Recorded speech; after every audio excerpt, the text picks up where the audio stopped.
Hi everyone, welcome to the third tutorial in our imaging science series at the MIT Museum. My name is Brian Murnoff and I'm the education coordinator at the museum. And today we're going to be looking at high-speed photography. If you haven't done so already, please check out our earlier tutorials on camera settings and macro photography, especially the camera settings. Those are going to be referenced a lot in this video. So what we're going to be seeing today is how do you take these images, for example, the ones I have below, of like the high-speed water drop, the water balloon popping on the right, how do you capture these images using the photography equipment that you have? To start, let's take a picture of a box fan. Now, for reference, I have a picture of the fan while it's not moving, and you can see what the blades of the fan look like. Now, if I turn the fan on and try to capture the fan blades while it's spinning, I'm going to end up with something like this.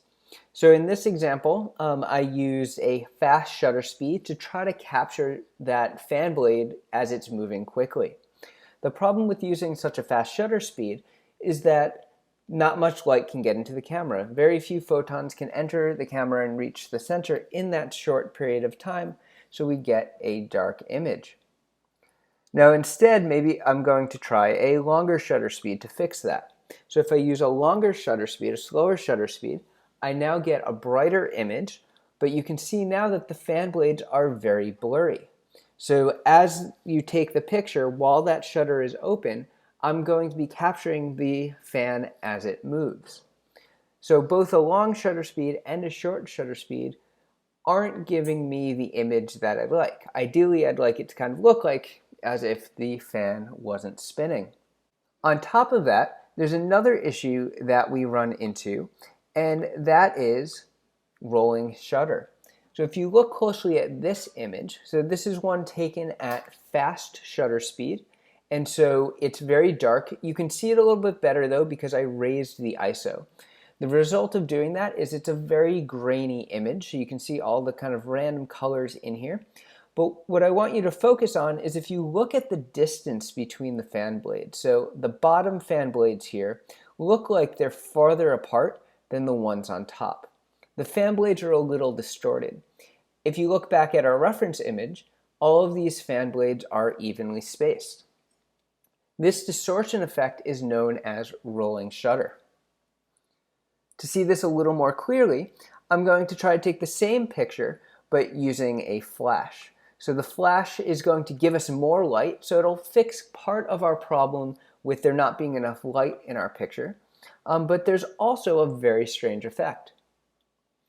As I increase the shutter speed, so I'm starting at a 3/20th of a second and increase to 1/800th of a second to freeze that motion to get rid of any motion blur, you can see this black line in my photo, and it's getting larger and larger. This is again due to the rolling shutter effect. So let's take a look at what causes this, and once we understand it, we can figure out how to avoid it. The shutter can work in two different modes. So here you see the sensor of the camera, and we're going to put the shutters over that. So normally, before you take a picture, the shutter is closed, and you notice there's actually two parts of the shutter right here, and these are going to move in different ways.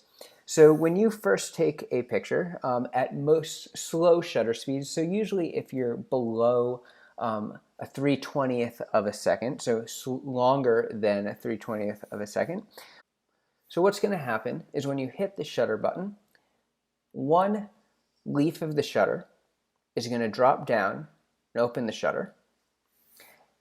And then following that, the second blade is going to close for the fraction of time that you set. And that works, again, as I said, up to about 3/20th of a second. Once you get faster than that, it's going to work a little bit differently. So what's going to happen here is if you do a faster shutter speed, let's say 1/1000th of a second, the shutter, instead of opening all at once, is going to open just a little bit, and then both shutters are going to move down the sensor like this in a scanning motion. Now you may think this might be a little weird, right? Different parts of the sensor are going to be detecting photons at different times. And this is why we see the effects of the distorted fan blades or the bands in the images that we just looked at. For example, when using the flash in the images, the flash turns on and off very quickly. So it turns on, part of the image is being recorded, but then as the shutter moves, the flash is already off, so the remainder of the image is dark. Now there's something you may also be thinking is, well, if you're taking a picture with a cell phone, it doesn't have a mechanical shutter. It doesn't have these pieces of plastic that move in front of the sensor. It's too small.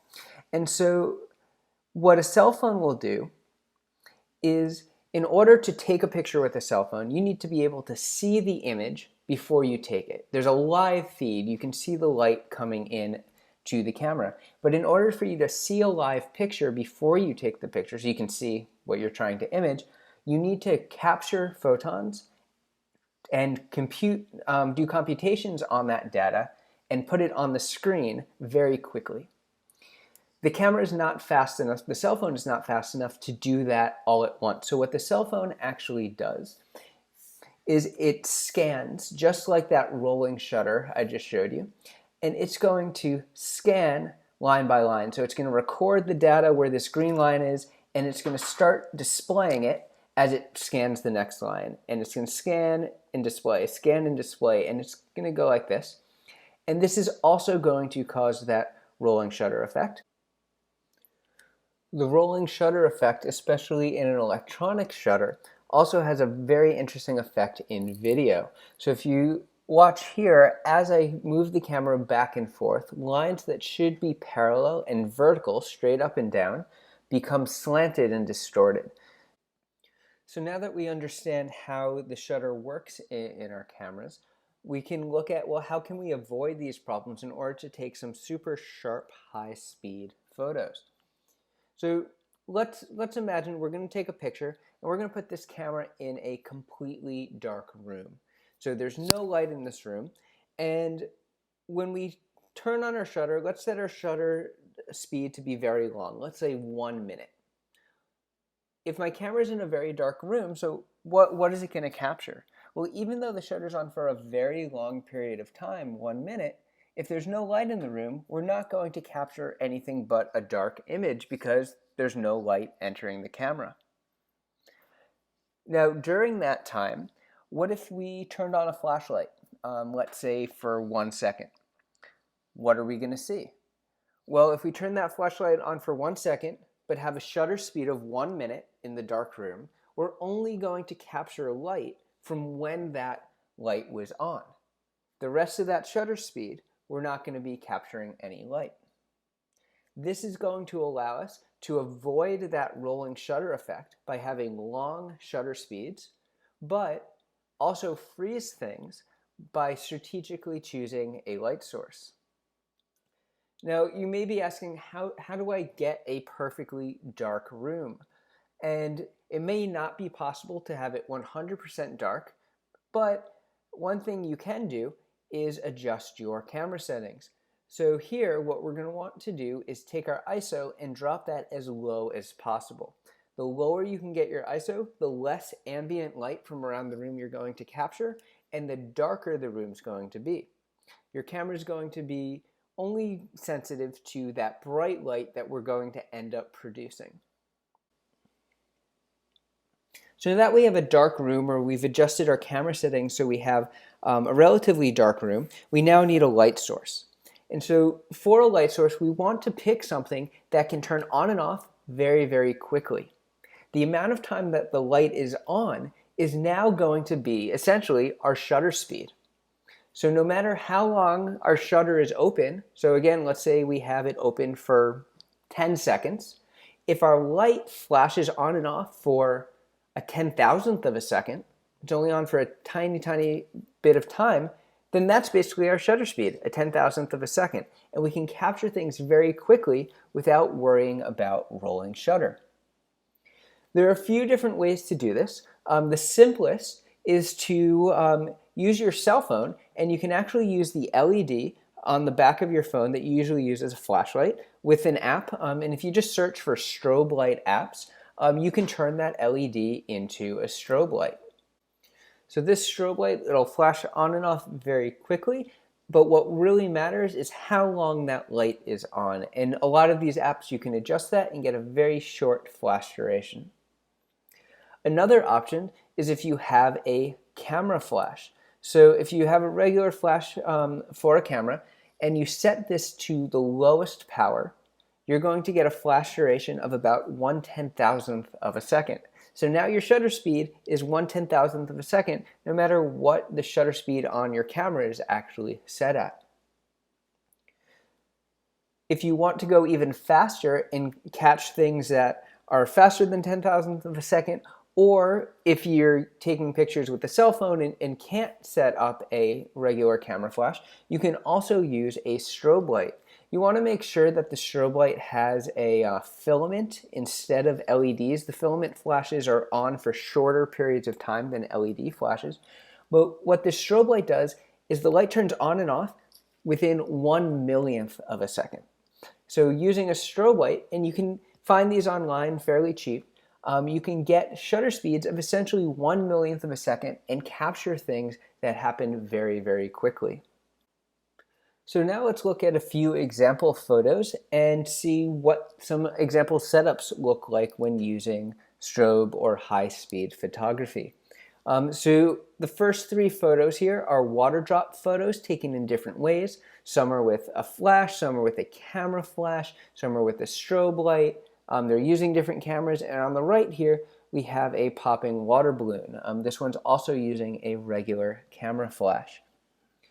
For the setup, what I recommend is having the light source at 90 degrees to where you're taking the picture. So you can see in the lower left that we have the camera set up as a strobe light. So this black phone here is being used as the strobe light, and then we're taking the picture with this other light. Having them 90 degrees together will give you a really nice exposure, but feel free to experiment with that by changing the light angles, light from above, below, at different angles, use different colors. Those are all going to give you very different effects. In the second image on the bottom, we have similar setup with dropping water, except now we're using a DSLR with a traditional camera flash. Now this is straight onto the photo, so we're going to get a different look in our photo in terms of lighting, but this will also work. In the third picture on the bottom, we are using the strobe light, and you can see in this blue image here on the top, this water drop image, it's also cropped in. It was basically taken the same as the image on the left, but it's been cropped in so you can see all of that detail. We've also added food coloring, and that gives a very different look. So add food coloring, tried all sorts of different experiments here, and we'd love to see what you come up with.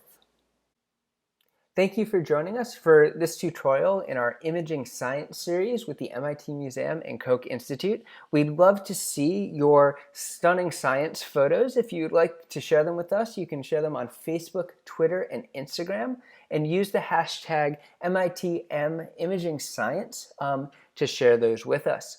At the end of this program, so on June 20th, we'll be holding a webinar to look at what makes a great science photo, and so submissions have a chance to be featured during that webinar.